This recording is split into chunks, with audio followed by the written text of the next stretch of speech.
سمیٹنے کے لیے نہیں، اللہ کے ہاں سمیٹنا نہیں ہے، بلکہ اللہ کے ہاں تو دینا ہی دینا ہے۔ جتنے خزانے ہیں سب بندوں کے لیے، جتنے خزانے ہیں سب مخلوق کے لیے۔ یہ خزانے میں نے اپنی مخلوق کے لیے ہی رکھے ہیں۔ من نہ کردم خلقتا سودے کنم بلکہ تابر بندگاں جودے کنم، یوں کہا کہ من نہ کردم خلقتا سودے کنم بلکہ تابر بندگاں جودے کنم، میں نے مخلوق اس لیے نہیں بنائی ہے کہ میں ان سے فائدہ اٹھاؤں۔ ہاں، دنیا کے راجا، دنیا کے بادشاہ اپنی پبلک کی وجہ سے بڑے ہوتے ہیں، اللہ اپنے مخلوق کی وجہ سے بڑا نہیں ہوتا کہ مخلوق ہے اس لیے بڑا نہیں۔ اللہ اکبر وللہ الحمد، اللہ اکبر وللہ الحمد، اللہ تو بڑا ہے ہی ہے اور اسی کے لیے تعریف ہے، اس کی تعریف کسی کی وجہ سے نہیں ہوتی۔ تو اللہ اپنی ذات میں یکتا ہے اور اللہ اپنی ذات میں کریم ہے، کریم ہے۔ ساری مخلوق کو پیدا کیا ہے اپنا کرم ظاہر کرنے کے لیے، یہ مخلوق کو میں پیدا کروں اور یہ مخلوق میں احتیاط اور حاجت مند ہے، ان پر اپنا کرم کرنا ہے۔ تو ہاتھی کو ہاتھی کے حساب سے اور چونٹی کو چونٹی کے حساب سے، یہ کرم ہے کہ چونٹی کو چونٹی کے حساب سے، ہاتھی کو ہاتھی کے حساب سے دینا ہی دینا ہے، لینا نہیں ہے، دینا ہی دینا ہے، لینا ہی لینا ہے۔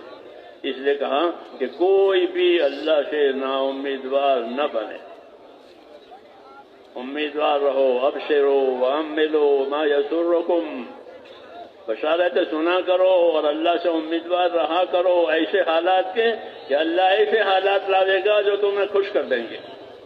یہ کہا کہ ابشرو واملو ما یسرکم، تو امیدوار رہو، اللہ ایسے حالات لاویں گے کہ جو تمہیں خوش کر دیں گے۔ صحابہ کرام بہت پریشان تھے تو انہوں نے شکایت کی تھی، پیٹ بھر کر روٹی بھی نہیں ملتی، رات دن خوف میں گزرتا ہے، رات میں بھی خوف، دن میں بھی خوف، تو بہت تنگی ہے، آپ دعا کیوں نہیں مانگتے؟ آپ ہماری پریشانیوں میں اللہ تعالیٰ سے مدد کیوں نہیں ہوتا بات؟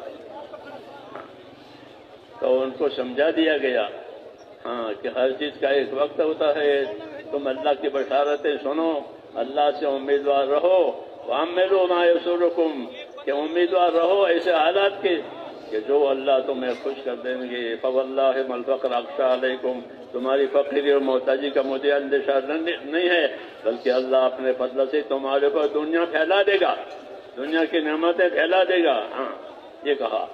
تو یہ اللہ کی ترتیب ہے میرے دوستوں کہ اللہ کے جتنے خزانے ہیں وہ سب دینے کے لیے ہے، لینے کے لیے کچھ نہیں ہے۔ بندے کیا دیں گے؟ سب کو اللہ نے فقیر اور محتاج کہا ہے کہ یہ سب فقیر ہیں، محتاج ہیں، یہ مجھے کیا دیں گے؟ کہ تم سب فقیر ہو، تم سب فقیر ہو، تم الفقراء، تم سب فقیر ہو، تو فقیروں سے کیا لینا؟ اس لیے اللہ کی ذات غنی ہے اور اللہ کی ذات کریم ہے، اس لیے اس نے اپنے لیے سے لینے کے لیے دعاؤں کے دروازے کھول دیے کہ ادعونی استجب لکم، مجھ سے مانگا کرو، مجھ سے دعا مانگا کرو، میں دعا قبول کیا کروں گا۔ ہاں، اس لیے نبیوں کی دعا نبیوں کے راستے کی چیز ہے۔ حضرت مولانا الیاس صاحب فرماتے تھے کہ دعا کہ یہ تو نبیوں کے راستے کی چیز ہے، کہ دعا نبیوں کے راستے کی چیز ہونے کی وجہ سے نبیوں کے راستے پر زندگی ڈالی جائے اور نبیوں کے راستے پر زندگی ڈال کے پھر دعا مانگی جائے، پھر دیکھو دعا کیا کام کرے۔ ہاں، دعا کتنا کام کرے گی وہ پتہ چلے گا۔ کوئی لمبی دعائیں نہیں ہوتی نبیوں کی۔ ہاں، موسیٰ علیہ السلام نے ایک دعا مانگی، جب وہ مصر سے بھاگے ہیں، ان کے قتل کے وارنٹ چھوٹے تو وہ مصر سے بھاگی، اور شعیب علیہ السلام کے علاقے میں آئے، مدین کے علاقے میں، وہاں کوئی پہچان نہیں تھی، جنگل ہے، لوگ اپنے جانوروں کو پانی پلا رہے ہیں، تو اس میں انہوں نے لوگوں کو مدد کی پانی پلانے والوں کو۔ اور چونکہ یہ اخلاق ہوتے ہیں نبیوں کے، نبوت ظاہر ہونے سے پہلے اخلاق ہوتے ہیں، نبوت ظاہر ہونے کے بعد بھی اخلاق ہوتے ہیں۔ نبی ہیں، لوگ پانی پلا رہے ہیں تو جو لوگ پانی پلانے میں کمزور تھے ان کو پانی پلانے میں مدد دی موسیٰ علیہ السلام نے، اور آئے ہیں بھاگے ہوئے نہ کھانا ہے نہ پینا ہے نہ کچھ نہیں، ایک درخت کے نیچے بیٹھ کر ایک دعا مانگی، رب انی لما انزلت الی من خیر فقیر، یہ دعا ہے، رب انی لما انزلت الی من خیر فقیر، اے پروردگار جو خیر بھی تیری طرف سے آوے میں آج اس کا محتاج ہوں اور ہر وقت اس کا محتاج ہوں، تیری خیر کا محتاج ہوں۔ ایک ہی دعا، رب انی لما انزلت الی من خیر فقیر، بس یہ دعا تھی کہ دروازے کھل گئے، سارے دروازے کھل گئے۔ شعیب علیہ السلام کی طرف سے طلبی ہوئی تو شعیب علیہ السلام کے گھر پہنچنا ہوا، ان کے پاس جانا ہوا، پہچان ہوئی، تو انہوں نے تسلی کر دی کہ اب گھبرانے کی بات نہیں ہے، نجوت من القوم الظالمین، تم کو اللہ نے ظالم قوم سے نجات دے دی ہے، اب تم یہاں یہی رہو گے۔ تو سارے مسائل حل ہو گئے۔ جی ہاں، کسی ملک میں جانے تو وہاں کی شہریت لینی پڑتی ہے، ویزے لینے پڑتے ہیں، تو وہ سب ہو گیا کہ یہاں آپ رہیں گے، 8 سال رہو، 10 سال رہو، تمہاری مرضی ہے۔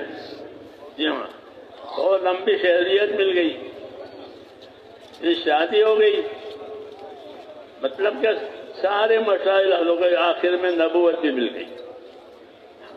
دعا مانگی تھی، رب انی لما انزلت الی من خیر فقیر، کہ جو بھی خیر آپ کی طرف سے آوے مجھے اس کی حاجت ہے، تو ساری خیر اللہ نے دے دی۔ یہ بات قرآن کریم میں اور اس قسم کے قصے قرآن کریم میں اللہ تعالیٰ نے نبیوں کے اس امت کو سنائے ہیں کہ اس امت کو نبیوں والا کام کرنا ہے۔ اس لیے ان کو نبیوں کے قصے سنائے ہیں، نبیوں کے حالات سنائے ہیں، نبیوں کے ساتھ نصرتیں مددیں ہوئی ہے وہ بھی بتائی ہے، اور نبیوں نے جو کام میں برداشت کیا ہے وہ بھی بتایا ہے، تاکہ ان سب کو اکٹھا کر کے اپنی ذمہ داری پوری کریں۔ پھر جتنی ذمہ داری پوری کی جائے گی اتنی اللہ کی مدد آئے گی۔ یہ قاعدہ ہے کہ المعونۃ علی قدر المعونہ، کہ اللہ کی مدد اتنی آئے گی جتنی ذمہ داری پوری کی جائے گی۔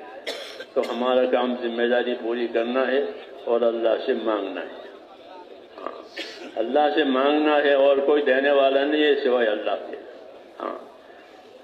اور دعا کا دروازہ اللہ تعالیٰ نے کھلا رکھا ہوا ہے، ہر حال میں مانگ سکتے ہو، لیٹے بیٹھے چلتے پھرتے، اجتماعی طور پر انفرادی طور پر۔ اللہ سے کوئی ٹائم لینا نہیں پڑتا اپنی داد درخواست کے لیے، جیسے دنیا کے بڑوں کے پاس ٹائم لینا پڑتا ہے، وہاں کھلا ہوا ہے، جب چاہو مانگو۔ جی ہاں، جب چاہو مانگو، مانگنے سے خوش، نہ مانگنے سے ناراض۔ اس لیے اپنا مزاج دعوت والا بھی بنانا ہے تاکہ بندگی کا حق ادا ہو جائے، کیونکہ دعوت بندگی کے حقوق ادا کرنے کے لیے ہوتی ہے۔ اللہ دعوت دیتے ہیں عبادت کی اور بندگی کی، تاکہ بندگی کے حقوق ادا ہو جائیں، پھر حق ادا کر کے اپنی محنت مزدوری مانگی جائے۔ محنت مزدوری مانگی جائے، محنت کرنے والے کی مزدوری ہوتی ہے، اس کو مزدوری دی جاتی ہے۔ تو اللہ نے وعدے کیے ہیں مزدوری دینے کے لیے۔ جی ہاں، یہ کرو گے تو ہم یہ دیں گے، یہ کرو گے، فضائل میں سارے وعدے ہیں۔ تو وعدے ذکر کیے ہیں کہ تمہارے عملوں پر ہم یہ دیں گے، تم عمل کر کے خوش رہو، اللہ وعدہ پورا کرے گا، اللہ وعدہ خلافی نہیں کرتا۔ اس لیے عمل کر کے خوش رہو اور عمل کر کے اللہ سے مانگا کرو۔ تو ہمارا کام ہے عمل کرنا اور اللہ سے مانگنا، اس کو دعا کہتے ہیں۔ دعا ہر وقت مانگی جا سکتی ہے، ہر حال میں مانگی جا سکتی ہے، لیکن اس کے طریقے ہیں، اس طریقے سے مانگی جائے تو وہ زیادہ قابل قبول ہے۔ ہمارے نبی نے ہم کو طریقے بتائے ہیں، جی ہاں، دعاؤں کے، کہ دعا مانگنی ہے تو کس طرح مانگنی ہے۔ ایک تو یقین کے ساتھ دعا مانگے کہ دعا ضرور قبول ہوگی، چاہے اس کا اثر دیر سے ظاہر ہو یا جلدی، لیکن دعا قبول ضرور ہوگی۔ دعا محفوظ رہتی ہے، مقبول ہوتی ہے، اس لیے دعا کی قبولیت کے بارے میں تو کوئی شک ہی نہیں ہے کہ دعا مقبول ہوتی ہے اللہ کے ہاں۔ تو اس لیے یقین کے ساتھ دعا مانگی جائے۔ کہ اللہ نے حکم دیا ہے دعا مانگنے کا، وعدہ کیا ہے قبول کرنے کا، تو یقین کے ساتھ مانگی جاوے، حضور صلی اللہ علیہ وسلم کے طریقے سے مانگی جاوے۔ حضور صلی اللہ علیہ وسلم کے طریقوں میں یہ ہے کہ پہلے اللہ تعالیٰ کی تعریف کی جائے۔ حضرت شیخ نے فضائل قرآن میں لکھا ہے اس کو، قرآن والی دعا میں، کہ دعا مانگنے کی یہ طریقہ ہے کہ پہلے اللہ تعالیٰ کی تعریف کی جائے، ہاں، رسول صلی اللہ علیہ وسلم پر درود پڑھا جاوے، اپنی اور امت کے لیے معافی کی درخواست کی جائے، مغفرت کی، اور پھر مراد مانگی جاوے۔ یہ طریقہ اس میں لکھا ہے فضائل قرآن میں، ہاں، دعا مانگنے کا۔ یہ بھی یاد ہونا چاہیے، یہاں فضائل کی چیزوں کو یاد رکھ کر اس پر عمل کرنا، یہی تیسرے نمبر کا علم ذکر کا یہی مطلب ہے۔ خالی پھرنا کافی نہیں ہے، کسی بھی چیز کا پھرنا کافی نہیں ہے، ہلکا ہل کھیت میں پھرے اور چلے کوئی کافی نہیں ہے، چکی چلے کوئی کافی نہیں، بلکہ کچھ کرنا پڑتا ہے حرکت کے ساتھ، ہاں، قاعدہ ہے۔ تو اس لیے یہ چیزیں دی گئی ہیں کہ اپنی حرکتوں میں، اپنی محنتوں میں ان چیزوں کو لاؤ۔ تو حضرت شیخ نے یہ لکھا ہے کہ اللہ کی تعریف کی جائے، رسول صلی اللہ علیہ وسلم پر درود شریف پڑھا جائے، اور مومنوں کے لیے اپنے لیے مغفرت کی دعا کی جائے، اور اس کے بعد مراد بھی مانگی جائے اللہ سے، دنیا بھی مانگی جائے، دنیا کی خیر مانگی جائے، تو آخرت کی خیر مانگی جائے، جی ہاں، اللہ کی رضا مانگی جائے۔ تو یہ چیزیں، یہ طریقہ یہ دعا ہے۔ اس لیے اپنے آپ کو دعا مانگنے کا عادی بنانا ہے۔ خالی اجتماع میں دعا ہو جائے وہ تو سکھانے کے لیے ہے کہ اجتماع میں دعا سیکھی ہے، تو اب اپنے انفرادی ضرورتوں میں، دینی دنیاوی ضرورتوں میں اللہ سے مانگنے کا اپنے آپ کو عادی بھی بنانے، اور دعا کو اپنا سہارا سمجھے۔ مسلمان کے لیے دعا اس کا ہتھیار ہے، دعا ہتھیار ہے۔ کوئی خطرے کی چیز ہو گئی تو آدمی ہتھیار گھر میں سامنے نکل آیا یا پیچھے نکل آیا تو لاٹھی چلاش کرو۔ تو اس طرح مسلمان پر حالات آتے ہیں، تو ان حالات کا مقابلہ کرنے کے لیے اللہ نے دعائیں دی ہیں، کہ دعاؤں سے مرادیں بھی پوری ہوتی ہیں، دعاؤں سے بلائیں بھی ٹلتی ہیں، دعاؤں سے بیماریاں بھی ختم ہو جاتی ہے، یا دعاؤں سے محتاجی بھی ختم ہو جاتی ہے، تو پریشانیاں بھی ختم ہوتی ہے دعاؤں سے، اور راحتیں بھی آتی ہیں بس دعاؤں سے۔ جی ہاں، دعا کا بڑا دروازہ ہے اللہ کے عطاؤں کا، تو وہ اللہ نے کھولا رکھا ہے، جی ہاں، اور قبول کرنے کا وعدہ کیا ہے، اور دعا مانگنے کا حکم دیا ہے۔ اس لیے دعا مانگنی ہے، ماں کو دعا اللہ سے۔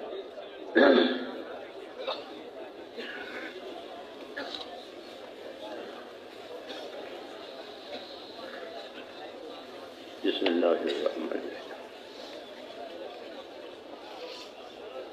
اللہم لک الحمد کلہ ولک الشکر کلہ ولک الملک کلہ بیدک الخیر کلہ الیک یرجع الامر کلہ لا الہ الا اللہ وحدہ لا شریک لہ لہ الملک ولہ الحمد یحیی ویمیت وهو علی کل شیء قدیر۔ اللهم أنت أحق من ذكر وأحق من عبد وأنشر من ابتغي وأرأف من ملك وأرأف من ملك وأرأف من ملك وأجود من سئل وأوسع من أعطى۔ اللهم أنت الملك لا شريك لك لا شريك لك، اللهم أنت الملك لا شريك لك ولا ند لك، لا إله إلا أنت سبحانك إني كنت من الظالمين، لا إله إلا أنت سبحانك إني كنت من الظالمين، لا إله إلا أنت سبحانك إني كنت من الظالمين۔ ربنا صل على سيدنا محمد وعلى آل سيدنا محمد كما صليت على إبراهيم وعلى آل إبراهيم إنك حميد مجيد۔ اللهم بارك على سيدنا محمد وعلى آل سيدنا محمد كما باركت على إبراهيم وعلى آل إبراهيم إنك حميد مجيد۔ اللهم يا أرحم الراحمين يا أرحم الراحمين يا أرحم الراحمين، ربنا ظلمنا أنفسنا وإن لم تغفر لنا وترحمنا لنكونن من الخاسرين، ربنا إننا آمنا فاغفر لنا ذنوبنا وقنا عذاب النار، ربنا إننا آمنا فاغفر لنا ذنوبنا وقنا عذاب النار۔ اللهم اغفر لي ولوالدي واغفر يا رب لجميع المؤمنين والمؤمنات والمسلمين والمسلمات الأحياء منهم والأموات، ولإخواننا الذين سبقونا بالإيمان، ولا تجعل في قلوبنا غلا للذين آمنوا ربنا إنك رؤوف رحيم. اللهم اشرح صدورنا للإسلام، اللهم حبب إلينا الإيمان وزينه في قلوبنا، وكره إلينا الكفر والفسوق والعصيان. اللهم اجعلنا من الراشدين، اللهم اجعلنا من الراشدين، اللهم اجعلنا من الراشدين. اللهم أقبل بقلوبنا إلى دينك، وأقبل بقلوب جميع المسلمين إلى طاعتك. اللهم إن قلوبنا ونواسينا وجوارحنا بيدك، لم تملكنا منها شيئا، فإذا فعلت ذلك بنا فكن أنت ولينا واهدنا إلى سواء السبيل. اللهم كن أنت ولينا واهدنا إلى سواء السبيل. اللهم كن أنت ولينا واهدنا إلى سواء السبيل. اللهم يا مقلب القلوب ثبت قلوبنا على دينك، يا مصرف القلوب صرف قلوبنا على طاعتك. ربنا لا تزغ قلوبنا بعد إذ هديتنا وهب لنا من لدنك رحمة إنك أنت الوهاب. ربنا لا تؤاخذنا إن نسينا واخطأنا. ربنا ولا تحمل علينا إصرا كما حملته على الذين من قبلنا. ربنا ولا تحملنا ما لا طاقة لنا به، واعف عنا واغفر لنا وارحمنا أنت مولانا فانصرنا على القوم الكافرين. توفنا مسلمين والحقنا بالصالحين، غير خزايا ولا ندما ولا مفتونين. اللهم ألهمنا مراشد أمورنا وأعيذنا من شرور نفوسنا. اللهم آت نفوسنا تقواها وزكها أنت خير من زكاها، أنت وليها ومولاها. اللهم آتنا أفضل ما تؤتي عبادك الصالحين. اللهم آتنا أفضل ما تؤتي عبادك الصالحين. اللهم آتنا أفضل ما تؤتي عبادك الصالحين، وآتنا أفضل ما تؤتي الناس من المال والأهل والولد، غير ضال ولا مضل. اللهم اجعل الحياة زيادة لنا في كل خير، واجعل الموت راحة لنا من كل شر. اللهم اجعل الحياة زيادة لنا في كل خير، واجعل الموت راحة لنا من كل شر. اللهم ربنا بارك لنا في الموت وفيما بعد الموت. ربنا آتنا في الدنيا حسنة وفي الآخرة حسنة وقنا عذاب النار. اللهم انصر من نصر دين محمد صلى الله عليه وسلم واجعلنا منهم. اللهم انصر من نصر دين محمد صلى الله عليه وسلم واجعلنا منهم. اللهم أيد الإسلام وأنصاره، اللهم أيد الإسلام وأنصاره، اللهم أيد الإسلام وأنصاره، وأذل الشرك وأشراره.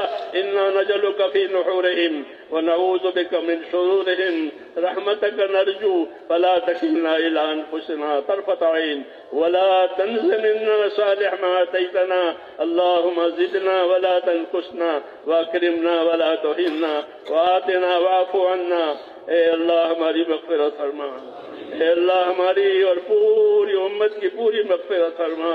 ہم تیرے دربار میں اقراری مجرم ہیں. اے اللہ ہم کو اپنے جرموں کا اقرار ہے. تیرے پاک دربار میں ہم اقراری مجرم ہیں. اے اللہ ہمارے جرموں سے درگزر فرما. ایک ایک امتی کی مغفرت فرما، ایک ایک امتی کی مغفرت فرما. پوری امت کو اپنی توفیق سے اپنی تعیش سے سرفراز فرما. اے اللہ جن کاموں سے اور جن باتوں سے تو راضی ہوتا ہو ان باتوں کے ہمیں بھرپور توفیق عطا فرما. موت تک اخلاص استقامت کے ساتھ ہم کو تیرے دین پر تیرے دین کے تقاضوں پر اے اللہ ہم کو قائم دائم فرما. اے اللہ مقبولیت ہمیں نصیب فرما. اے اللہ جن کاموں کی توفیق ہوئی ہے ان کاموں میں قبولیت بھی ڈال دے، اور موت تک اخلاص اور استقامت کے ساتھ ہمیں اپنے دین پر قائم فرما، دین کے کاموں پر قائم فرما. ایک ایک امتی کو نواز دے، کوئی کسی کو بھی محروم نہ فرما. اے اللہ ہر خیر کے دروازے ہم پر کھول دے. ہر شر سے، ہر فتنے سے، ہر بلا سے، ہر بیماری سے ہماری اور پوری امت کی پوری حفاظت فرما. اے اللہ ہماری حفاظت فرما، ہمارے دینی امور کی حفاظت فرما، ہماری حفاظت فرما، ہمارے دینی امور کی حفاظت فرما. ربنا سلمنا وسلم ديننا ربنا سلمنا وسلم ديننا ربنا سلمنا وسلم ديننا ربنا لا تجعلنا فتنة للقوم الظالمين ونجنا برحمتك من القوم الكافرين فاطر السماوات والأرض أنت ولينا في الدنيا والآخرة توفنا مسلمين والحقنا بالصالحين غير خزايا ولا ندامة ولا مفتونين. اے اللہ ہم پر اپنا فضل فرما اور ہر خیر کو ہماری طرف متوجہ فرما، ہر شر سے ہماری پوری حفاظت فرما، ہمارے دینی کاموں کی، دعوت کے کاموں کی، مدارس کی، مساجد کی اور جتنے ہمارے دینی امور ہے اے اللہ اس کی حفاظت فرما لے، مخلصین کو مستخلصین کو تیرے کاموں پر جمع فرما لے، ہر شریر کی شرارت سے، ہر فتن کے فتنے سے، ہر خلل الناس کے خلل نازی سے، اے ہر ظالم کے ظلم سے ہماری اور ہماری تمام دینی امور کی پوری حفاظت فرما، پورے عالم میں خیر کے پھیلنے کی اور شر کے مٹنے کی صورتیں پیدا فرما، دعوت کے اس کام کو قبول فرما، اے اللہ ایک ایک امتی کو قبول فرما، جو محنتیں ہو رہی ہے، جو قربانیاں تیرے بندے دے رہے ہیں، دور دراز اے اللہ ملکوں میں جا رہے ہیں اور اپنی جان مال لگا رہے ہیں، اے اللہ ان کی قربانیوں کو قبول فرما، ان کی قربانیوں کو قبول فرما، ان کی قربانیوں کو قبول فرما، ان کی محنتوں کو قبول فرما، ان کی دعاؤں کو بھی قبول فرما اور ان سب کو قبول فرما کر پورے عالم میں خیر کے پھیلنے کی، شر کے مٹنے کی اور فتنوں کے ختم ہونے کی صورتیں پیدا فرما، امن کو اور ایمان کو پورے عالم میں پھیلا دے، اے اللہ تیری اطاعت کی فضا بنا دے، ایک ایک امتی میں تیری اطاعت کی صورتیں پیدا فرما دے، اپنی اطاعت سے ہم کو مالا مال فرما، اپنی معاشرت اور گناہوں سے ہماری پوری حفاظت فرما، زندگی کے جتنے دن باقی ہیں اے اللہ تیری اطاعت پر گزروا دے، اور مرنے کا وقت آوے تو ہم میں سے ایک ایک کو کمال ایمان پر خاتمہ نصیب فرما، کمال ایمان پر خاتمہ نصیب فرما، موت اور ماں باپ موت میں برکت مقدر فرما، موت کے بعد کی ہلاکتوں سے حفاظت فرما، موت کے بعد آنے والی ابدی رحمتوں سے مالا مال فرما، اے اللہ ہماری دنیا بھی سنبھال دے، ہماری آخرت بھی سنبھال دے، ہمارا دین بھی سنبھال دے، ہر خیر سے مالا مال فرما، ربنا آتنا فی الدنیا حسنہ وفی الآخرت حسنہ وقنا عذاب النار۔ اے اللہ تیرے بندوں نے دعاؤں کے لیے کہا ہے، لکھا ہے، وہ دعاؤں کے امیدوار ہے، یا اللہ وہ ہم سے نہیں کہنا چاہتے، وہ تو آپ سے کہنا چاہتے ہیں، اے اللہ وہ تو آپ سے کہنا چاہتے ہیں، اس لیے اس بندے کی جو داد درخواست آپ اس کو خوب جانتے ہیں، ان کی داد درخواست کو بھی جانتے ہیں، ان کی تکلیفوں کو بھی جانتے ہیں، اس لیے جس نے جس کام کے لیے دعا مانگی ہے اے اللہ وہ دعا اس کے حق میں قبول فرما اور اس میں برکت عطا فرما اور ہم سب کو اپنی خیر سے مالا مال فرما، ہم سب کے لیے وہ تمام دعائیں قبول فرما جو جناب رسول اللہ صلی اللہ علیہ وسلم نے مانگی ہے۔ اللہم انا نسألک من خیر ما سألک منہ نبیک محمد صلی اللہ علیہ وسلم ونعوذ بک یا رب من شر ما استعاذک منہ نبیک محمد صلی اللہ علیہ وسلم۔ ہمارے پریشانوں کی پریشانیاں دور فرما، بیماروں کو شفا عطا فرما، محتاجوں کی مدد فرما، قرض داروں کو قرضوں میں سے نجات دے، حلال پاک روزیوں کے دروازے امت پر کھول دے، حرام کے رزق سے امت کی حفاظت فرما، جب تک زندگی کے دن باقی ہے تیرے حکم پر گزر جاوے اور مرنے کا وقت آوے تو کمال ایمان پر خاتمہ نصیب فرما۔ ربنا تقبل منا انك انت السميع العليم وتب علينا يا ربنا انك انت التواب الرحيم وصلى الله تعالى على خير خلقه محمد وعلى برحمتك يا ارحم الراحمين سبحان ربك رب العزة عما يصفون وسلام على المرسلين والحمد لله رب العالمين۔